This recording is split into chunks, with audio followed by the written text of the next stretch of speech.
Bismillahirrahmanirrahim. Selamat datang para sahabat Suluk Suwung.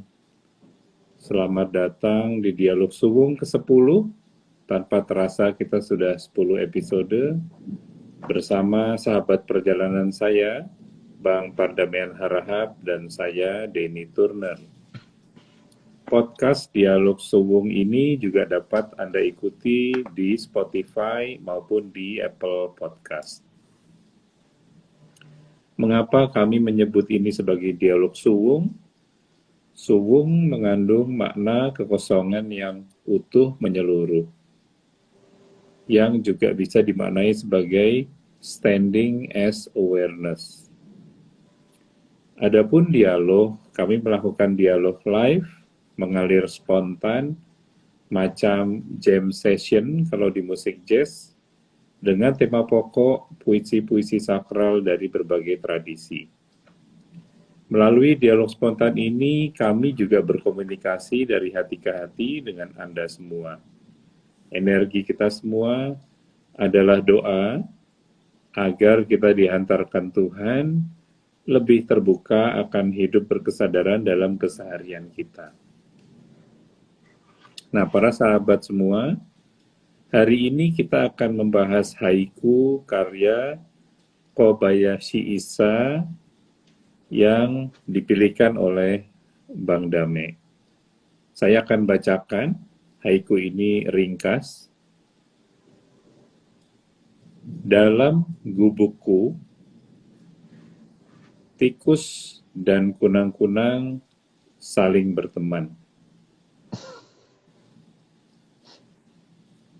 Silahkan Bang Dame, barangkali bisa dimulai dulu. Ya. Oke, makasih Mas Denny. Bismillahirrahmanirrahim. Dengan nama Allah yang Maha Pengasih dan Penyayang. Assalamualaikum warahmatullahi wabarakatuh. Semoga suara saya bagus. Suaranya oke ya Mas ya? Jelas sekali. Oke. Alhamdulillah, segala puji dan syukur kita haturkan kehadirat Allah.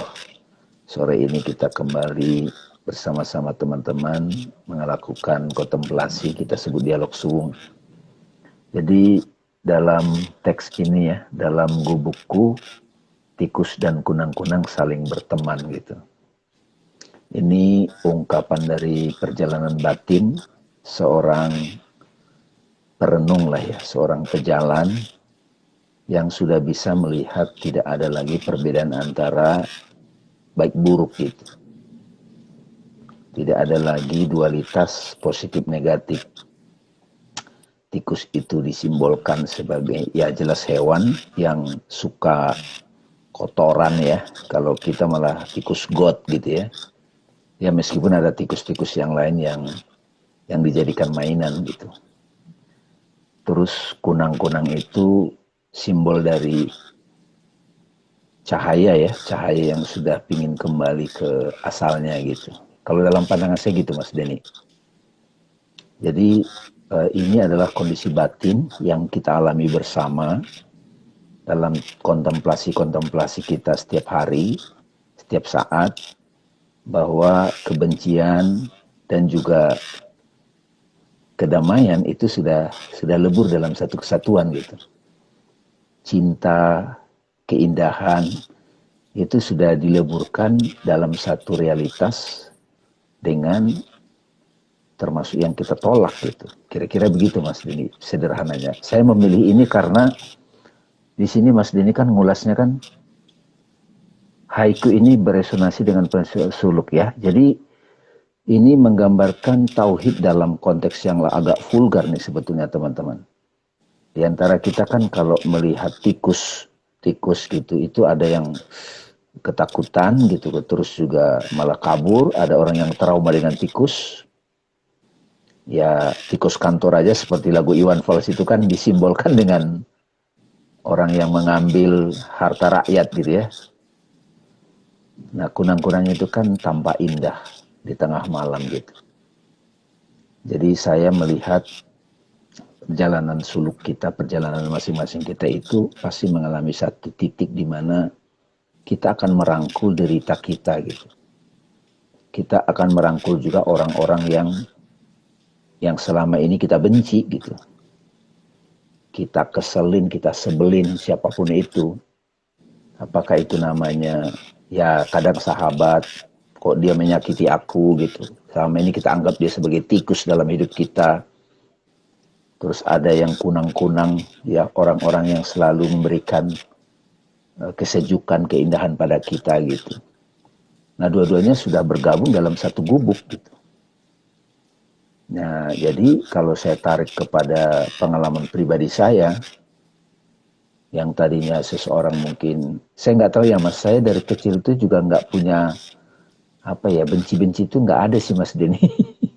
Sampai ibu saya pernah bilang, kamu itu baik sama siapa aja gitu. Jadi orang yang nggak merasa pernah disakiti sih Mas. Ya, dia mungkin orang merasa tindakan saya dia tersakiti, tapi nggak ada kesengajaan sama sekali gitu.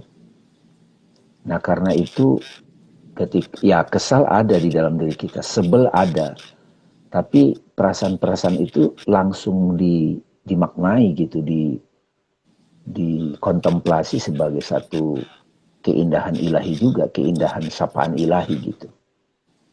Nah ini pendek, tetapi ini langsung jelek, langsung terasa dalam kehidupan kita gitu. Jadi Kobayashi ya namanya. Kobayashi Isa, beliau itu pasti sudah bisa berdamai dengan orang-orang yang pernah menjadi tanda petik tikus dalam hidupnya gitu. Kan Ini saya mau nyambung ya Bang dari situ. Tadi yang saya tangkap itu pertama-tama yang langsung jelek itu adalah beliau menuliskan dalam gubukku.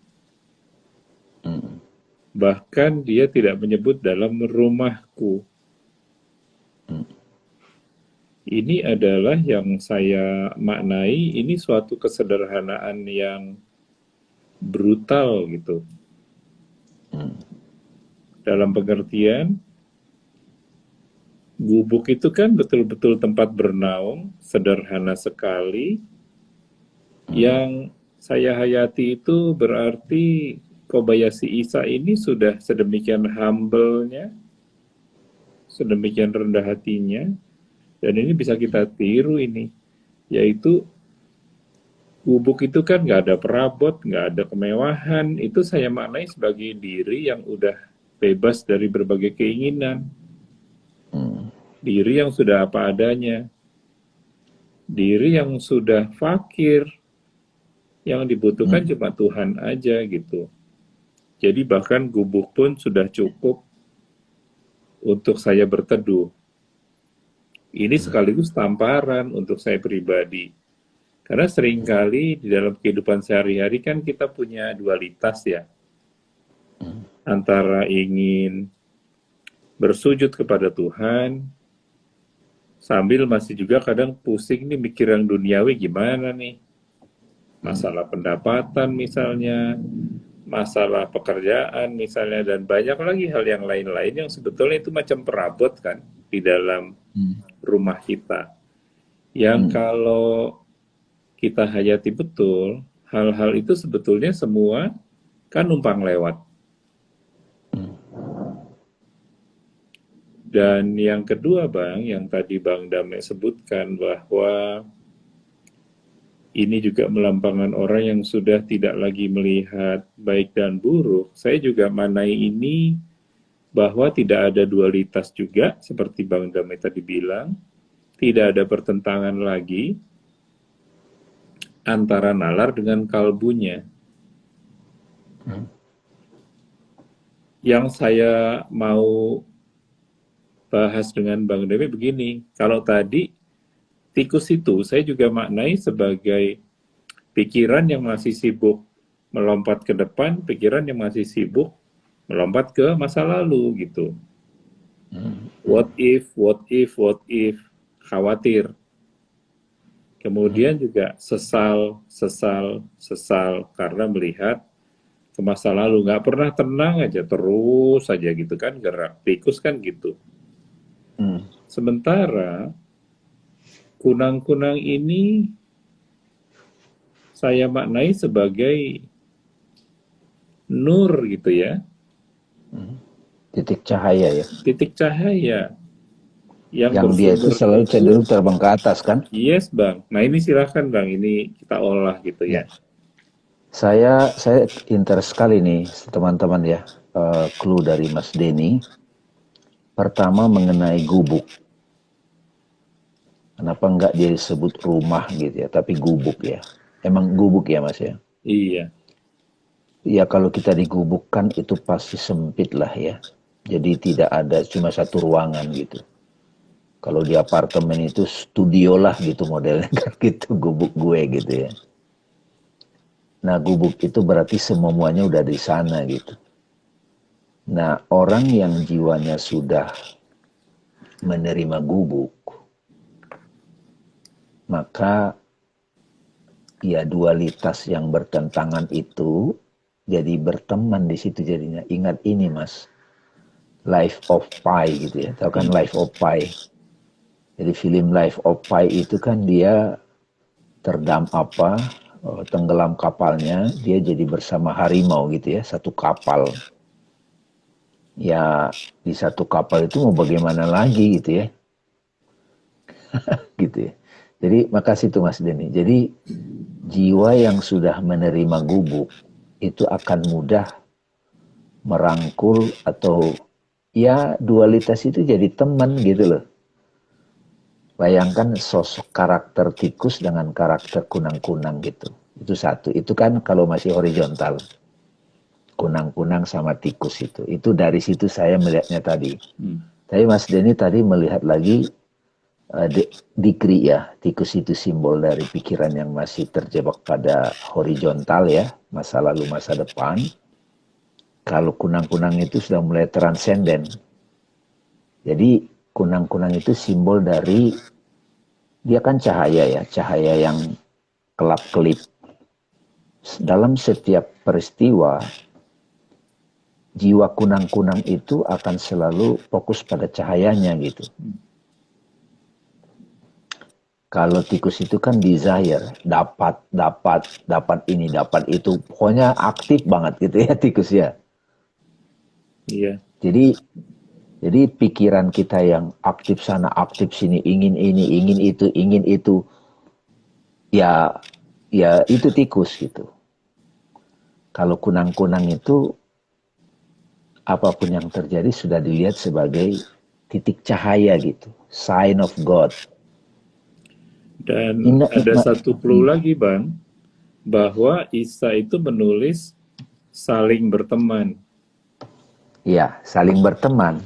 Jadi tidak ada pertentangan, tidak ada tarik-tarikan, tidak ada dominasi, tapi di dalam gubuk, di dalam eksistensi kita sehari-hari itu, ya udahlah, kalau memang lagi ada pikiran yang memburu ke masa depan, khawatir, atau ada pikiran yang mengenang masa lalu, ya sudah, berteman sajalah dengan awareness-nya.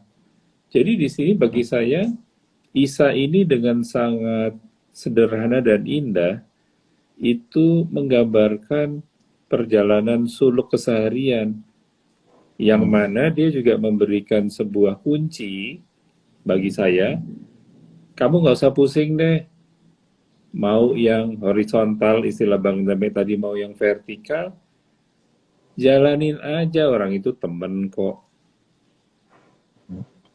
Itu sama dengan ini. Bang. Ya, itu teman-teman. Jadi kan banyak tuh kita lihat situasi batin kita teman-teman. Saling berteman itu clue juga tuh. Tikus itu menggambarkan pikiran desire ya, desire. Kalau kunang-kunang itu sudah mulai cahaya ya, bercahaya, kolbu gitu. Tetapi kata dia saling berteman. Nah itu mirip seperti salah satu yang saya dengar dari guru ya, guru yang pernah menerangkan ayat ini Mas Denny. Walillahil masyriku walillahil maghribu. Fa'ainama tuwallu fasamma wajhullah. Surat 2 Al-Baqarah 115. Timur dan barat milik Allah. Milik di situ itu bukan maksudnya ya kayak kita memiliki handphone, bukan. Kalau milik Allah itu berarti dia ada di situ. Dia bersama. Walillahil masyrik. Masyrik itu kunang-kunang istimewa. Cahaya, timur. Timur kan cahaya, masyrik. Maghrib, tenggelamnya cahaya. Berarti material. Di level spiritual dan di level material, itu dia ada, Tuhan ada. Itu milik dia juga. Karena itu milik dia, dia ada di situ. Maka fa'ainama tuwallu fasamma wajhullah. Kemanapun kamu menghadap, di sana wajah Allah gitu. Jadi di desire itu juga ada wajah Allah. Di keinginan yang, nah ini paradoksnya nih Mas Denny nih. Ya, makanya ini luar biasa.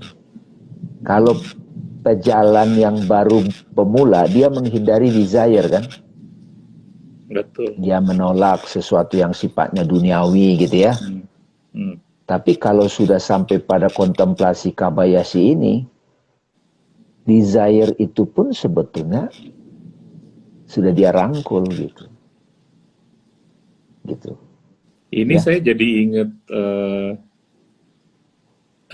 ada dua hal jadinya Bang. Kalau saya tadi teruskan pemikiran Bang Dame, artinya ini sudah effortless.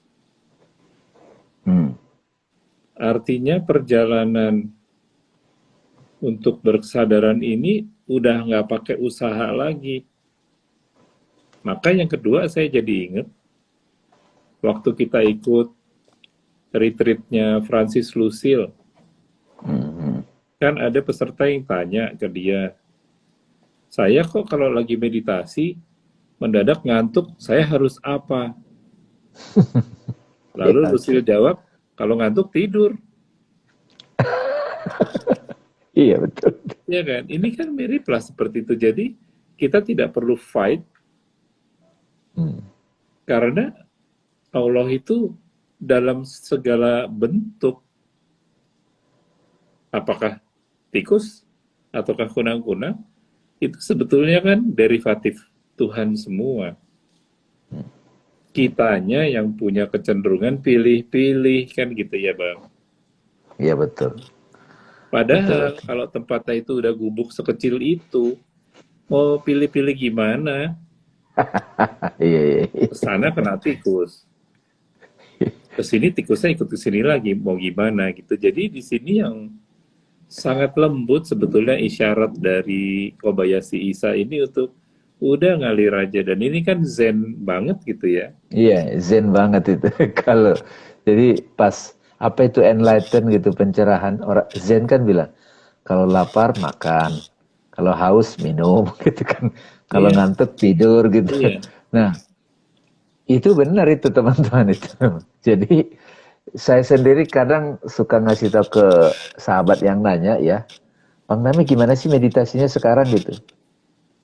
Ya tentu saja kan ada latihan-latihan pada masa tertentu disiplin, bangun tiap malam, 2 jam meditasi, sekali sebulan wirid gitu.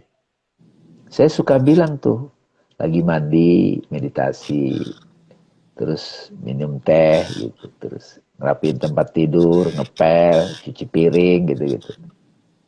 Nah itu kan sudah, ya kalau kemarin diskusi sama Arif ya, itu modulasi kolbu udah acceptance semua mas, acceptance,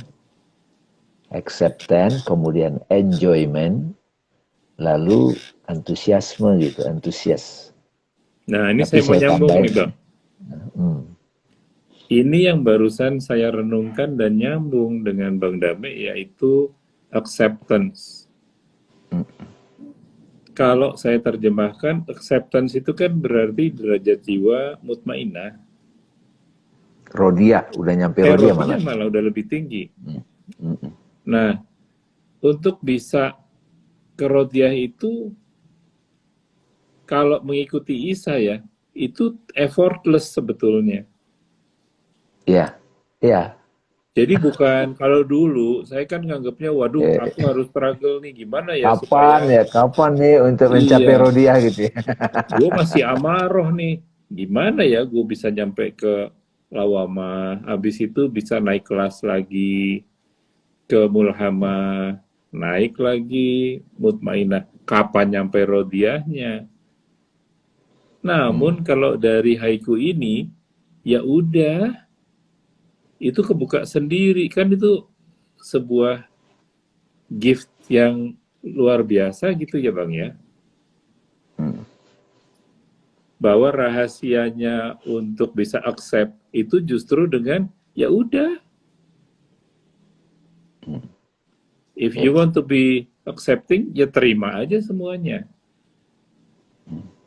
Namun iya kalau dari ini. pengalaman saya, temboknya adalah ego saya sendiri. Kok gitu? Hmm, Jadi sebetulnya bukan tikusnya yang perlu kita hindari, bukan kunang-kunangnya yang perlu kita cari, tapi bagaimana hmm, kita nyaman di dalam gubuk. ya. Karena dalam Acceptance. banyak hal kan, kok gubuk ya? Masa sih saya dapetnya gubuk? Nggak terimaan gitu Bang. Hmm, Padahal kalau dari haiku ini jelas bahwa kita nggak butuh selain gubuk sebetulnya. Yang lain tuh maya gitu ya. hmm, ya. Jadi para sahabat, ini saya merasa bahwa haiku ini seperti Bang Dame bilang di depan tadi, ini jelek banget ini. Iya. Dan sekaligus memberikan roadmap gitu untuk kita. Dan roadmapnya Ya itu kalau nggak susah. ya kalau diringkas ini memang dalam gubukku tikus dan kunang-kunang saling berteman. Ini kan nyata sekali Kobayashi membicara acceptance kan, menerima gitu. Dan saya sendiri Mas ini jadi ukuran yang saya lacak buat diri saya dan juga ya kalau teman-teman bertanya ke saya, apa sih cirinya orang sudah makin matang lah gitu secara spiritual gitu kalau kita masih bicara hierarki. Ya sesulit apapun situasi dia accept gitu. Dia mudah menerima. Kan itu berarti kan sudah tidak lagi ada pergulatan gitu. Nggak ada pergulatan di situ. Menerima, no reaction. Nah, pada saat bisa menerima, malah jadi enjoy loh. Acceptance, enjoyment. Gitu. Jadi, nah kalau misalnya di antara kita masih sulit menerima tikus, menerima gubuk, itu disitulah kita perhatikan banyaknya ilusi-ilusi di pikiran kita yang masih bermunculan gitu. Itu dahsyat itu, jadi acceptance. Nah ini ada yang nanya nih Mas, acceptance, enjoyment, dan antusiasme apakah sama dengan derajat ikhlas? Yes, betul sekali. Karena ikhlas itu kan sudah nyatu. Makanya surat Al-Ikhlas itu kan tauhid. Qul huwallahu ahad gitu.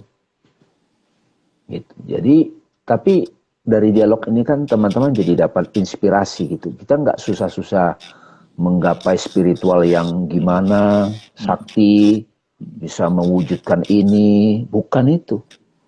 Jadi ukuran spiritual ataupun kematangan batin orang itu ya mudah menerima gitu. Nah ini masing-masing dirinya yang tahu gitu.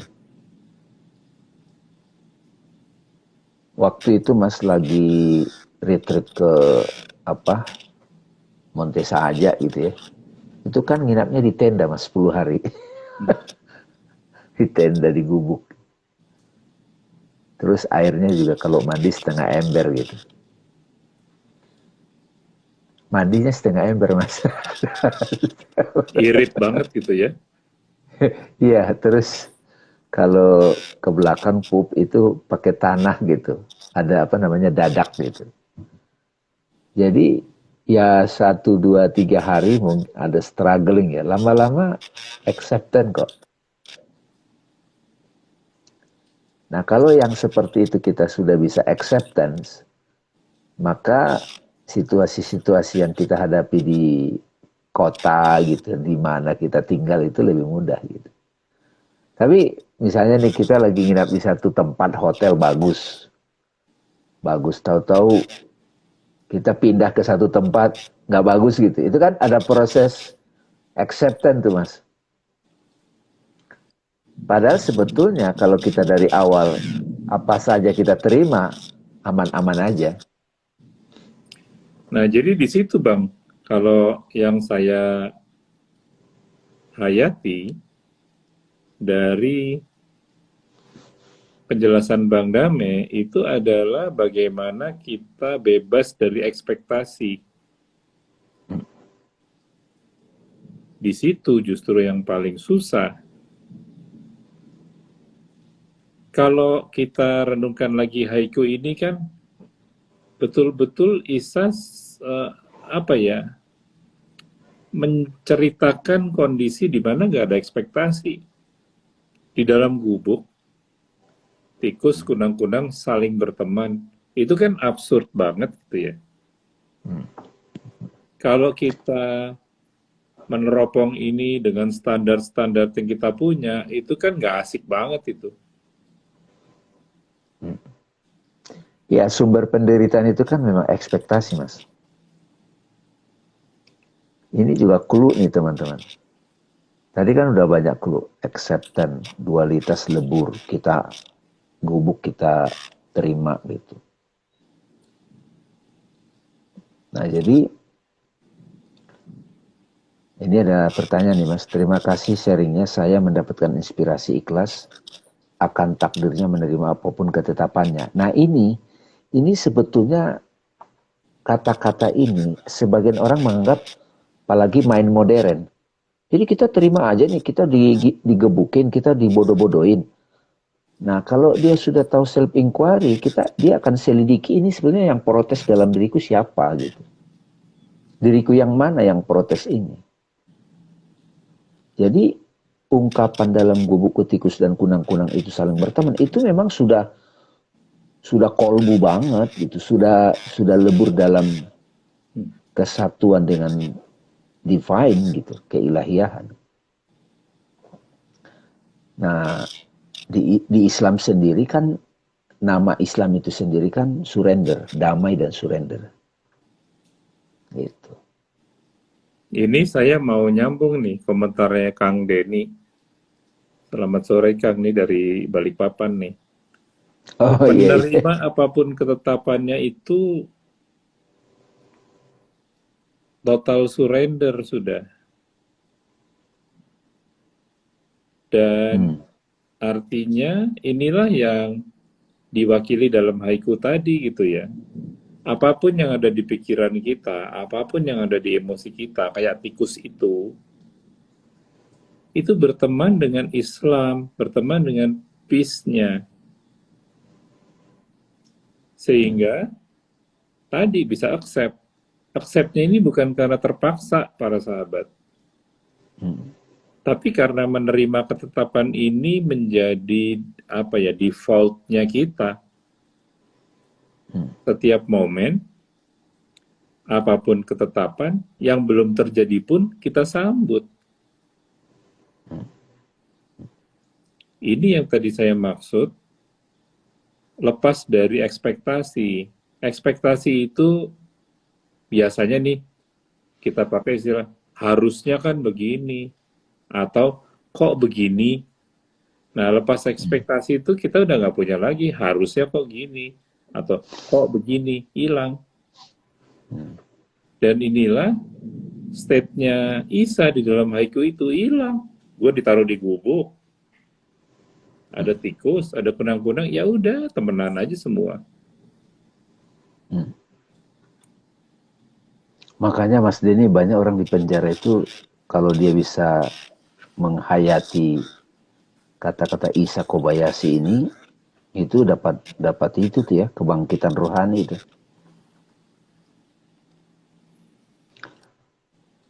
Saya sangat kagum ya bagaimana Kobayashi Isa itu dalam kalimat yang sangat singkat itu bisa membawa kita semua untuk langsung masuk ke suwungnya, Bang.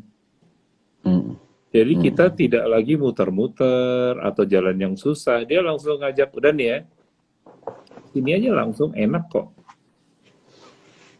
Sementara kita yang modern main kan terbiasa dengan achievement gitu kan.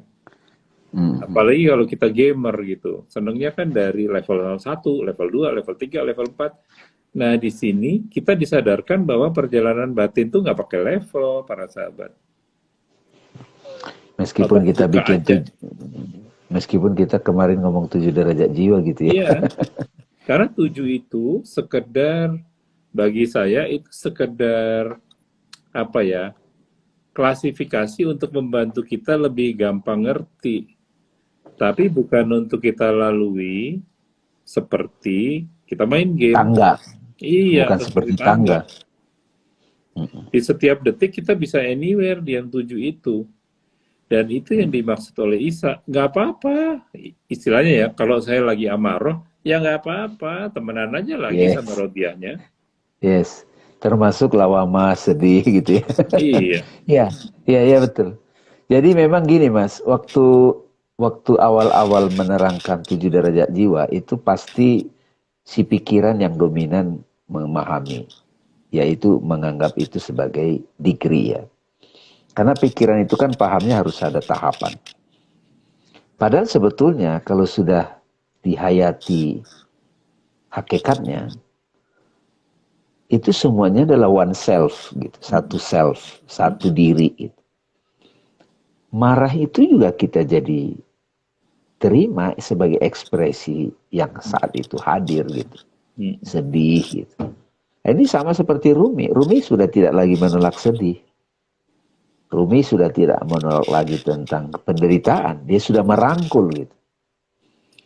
Iya. Jadi bagi teman-teman yang masih ya kadang kemerungsung segala macam, oke lah saat itu. Tapi jangan lama-lama terjebak di situ. Dan itu bagian dari bunga-bunga kehidupan. Bagian dari warna-warna kehidupan gitu. Sedih, suka. Nah ini dapat juga nih. Dan kalau sudah merangkul seperti itu kan kita sudah jadi space gitu. Kita sudah sangat lapang dadanya. Nggak ada lagi yang kita celak gitu. Even Ini itu orang yang kita dianggap sebagai kejam, kita sudah bisa accept gitu. Ini pikiran nggak berdaya loh ini Mas. benar. Pikiran logik ini kalau sudah masuk ke penghayatan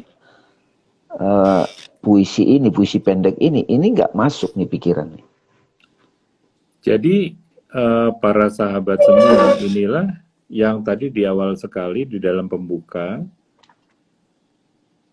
saya menjelaskan bahwa percakapan ini adalah dari hati ke hati. Memang betul kita pakai kalimat, tapi kalimat-kalimat ini tidak ditujukan untuk nalar, melainkan dari kolbu ke kolbu. Karena kita nggak bisa telepati, ya mau nggak mau harus pakai kalimat. Nah, mohon dengan sangat para sahabat semua supaya kalimat dialog kami berdua ini diresapi. Sama seperti kalau misalnya kita melihat sebuah lukisan yang indah gitu ya. Kita bisa milih loh, ngelihat lukisan ini tuh kita analisa, atau kita resapi.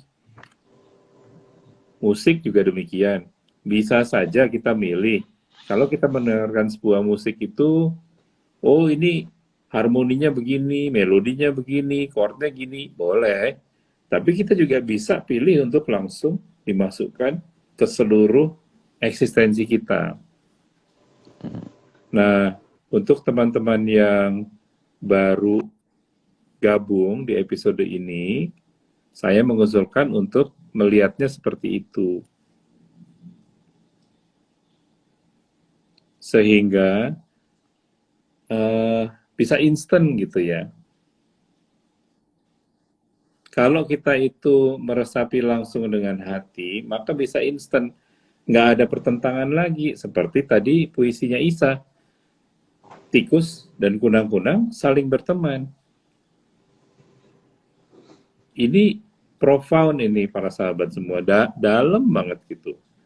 Dalam, Mas. Dan seperti Bang Damai bilang Saya tadi, ini bisa langsung jelek langsung. karena nggak pakai kita olah lagi sebetulnya. Dan dengan cara yang sama, kita juga bisa acceptance tanpa diolah lagi. Kok gini ya, kok gini, kenapa gini? Karena sudah langsung kita hayati secara surrender. Nah, yang pengalaman saya pribadi, para sahabat semua, yang harus kita hadapi itu bukan yang di luar sana, melainkan saya sendiri. Keinginan-keinginan, hasrat yang tadi Bang Dami bilang sebagai desire ya Bang ya, itu yang paling tricky gitu. Ada yang bilang di sini, Mas, jangan ngarep katanya. Iya bener. Bener Tapi banget. gini loh, kalau saya, Mas, ya, dari dialog ini ya, ya moga-moga teman-teman juga bisa merasakan apa yang saya rasakan. Jadi seluruh aktivitas kita itu jadi spiritual udah. Bangun pagi, mandi, maaf, pup, cuci piring, bernapas, minum. Tiba-tiba kita sebel tiba-tiba. Itu semua spiritual. Ya kita kasih nama. Itu semua ekspresinya. Gitu. Itu semua tajalinya gitu. Nah kalau kita kaitkan lagi dengan, nah ini ngomong lagi kita ke akal nih Mas. Di pertemuan dialog suwung yang sebelumnya ada kan tahalli, tamat tajalli. Ini puisi ini sudah tajalli Mas. Semua perbuatannya sudah tajalli. Kan istilah orang sadar sama tidak sadar itu dari sudut pandang manusia yang masih dalam mimpi. Bagi sang sutradara, sang dalang Mas Denny, Sengkuni yang sangat licik itu adalah suara dalang, ya nggak? Bumi gonjang gajing tatak tak tak tak tak, apa kabar? Nah, itu dalang tuh Arjuna. Mau kemana kamu, Bisma? Arjuna. Sengkuni Arjuna gitu. Wah, marah Duryodhana. Ini juga dalang juga gitu. Jadi takhalli itu proses kita untuk lepasin. Ada proses struggling. Takhalli sudah mulai menyaksikan semua indah gitu. Semuanya indah gitu. Tajalli, semua aktivitas itu mau yang kita pikiran bilang baik buruk, udah tajalli semuanya. Makanya tikus dan kunang-kunang saling berteman dalam gubukku. Dalam gubukku, tikus dan kunang-kunang udah berteman. Nah kalau bahasa vulgarnya, dalam gubukku, malaikat dan iblis rangkulan. Nah gitu. Iya. Iya nggak Mas? Iya. Dan kalau tadi Bang Dame nyatakan ini tajalli, itu kan sebetulnya manifestasinya keyakinan yang tidak bisa diguncang terhadap Tuhan. Mau ada apa aja, udah. Karena semua yang fana itu bagi saya udah tersingkap. Yang ada cuma Tuhan aja. Semua yang lain itu numpang lewat gitu. Boleh nih teman-teman dihayati. Kan banyak tuh poin-poin. Ada yang bisa yang menangkap makna gubuknya, itu berarti kefakiran, ya kan, kesederhanaan. Ada yang bisa menerima tikus dan kunang-kunang udah di dalam gubuk itu acceptance, gitu kan, ikhlas. Terus saling berteman malah ya keinginan desire itu juga manifestasinya gitu. Makanya ini kita sebut dialog suwung, bukan untuk mana paling benar, bukan. Semua rasa itu adalah ekspresinya. Semua aktivitas, semua ciptaan itu ekspresinya. Iya. Yang ada bedanya gitu Mas. Dan ekspresi itu semua menyatu di dalam Al-Ikhlas. Ya iya, Al-Ikhlas. Qul huwallahu ahad, Allahu samad. Ini Al-Ikhlas ini Mas. Kontemplasi dari surat Al-Ikhlas. Oke, jadi, nah Bumi Majapahit hadir. Wah, ini apa ini maksudnya Mas Den ini? Dari Sidoarjo mungkin. Iya, iya. Terima kasih sudah hadir ya. Bumi Majapahit hadir. Oh iya, iya, iya. Dan ini ya Bang, memang kalau kita merenungi haiku itu sedap gitu loh.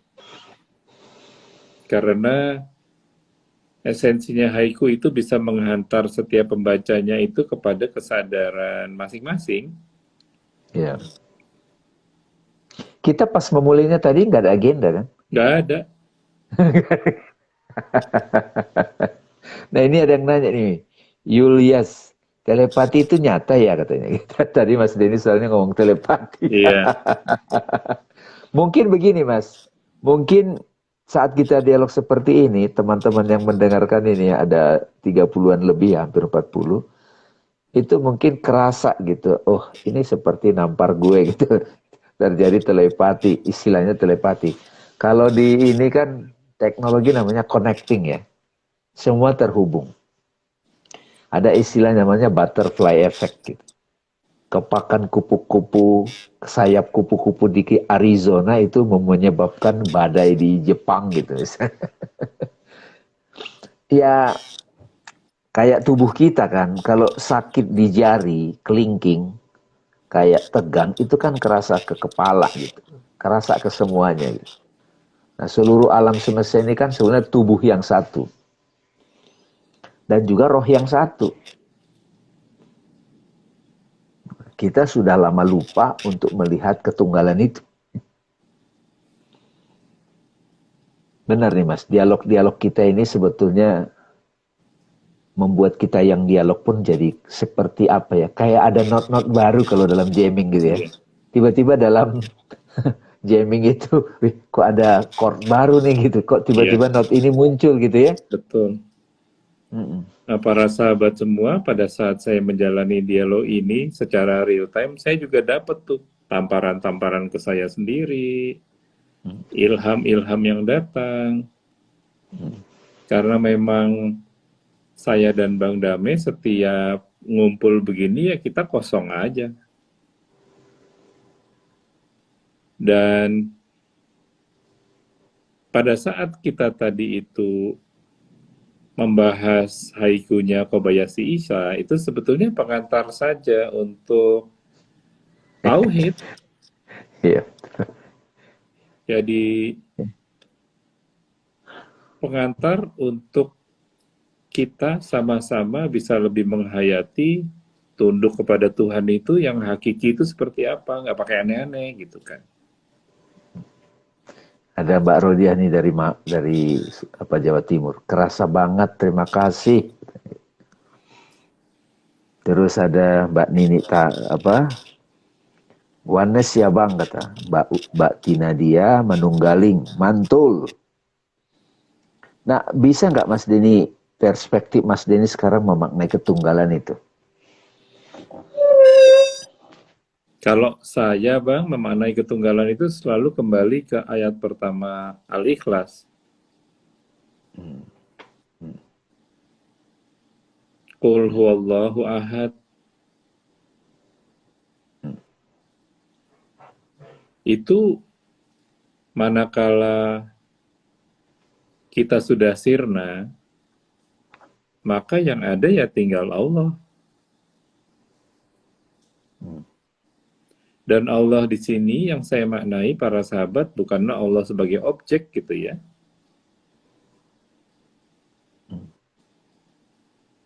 Tapi sebagai satu-satunya eksistensi gitu. Satu-satunya eksistensi. Iya, kita semua ini numpang eksis doang. Iya, iya, iya, iya. Iya, iya, satu-satunya eksistensi ya. Tunggal itu dalam pengertian itu yang saya hayati. Saya bersyukur karena diberi kesempatan untuk bisa mengenal itu.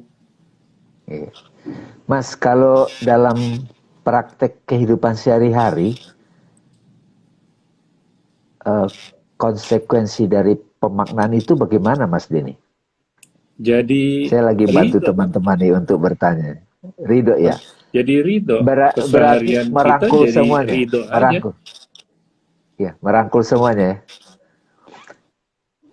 Saya pernah nanya itu waktu ke Washington, Mas. Lagi ada retreat di sana. Saya kan nanya sama teman di sana yang senior. Apa itu makna dari ada namanya meditasi semuanya dia gitu.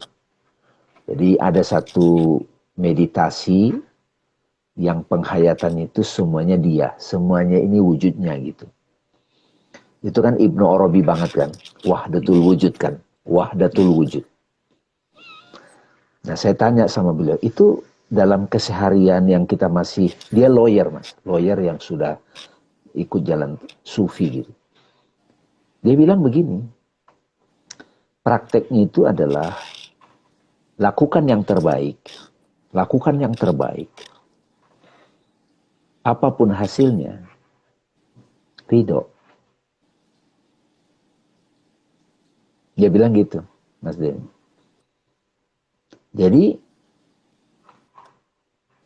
ada melakukan yang terbaik itu bukan struggling ya, bukan. Melakukan yang terbaik itu sebetulnya mengekspresikan dengan jujur apa yang terasa di diri kita sebagai kesempurnaan gitu. Nah, sebetulnya di situ tidak ada ekspektasi, tidak ada ngarep gitu seperti yang tadi dibilang itu nggak ada gitu.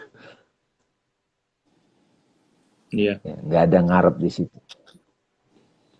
Nah, jadi ridho ya Mas ya, sama dengan itu. Jadi ridho menerima semuanya itu, melakukan, menerima apapun yang ada.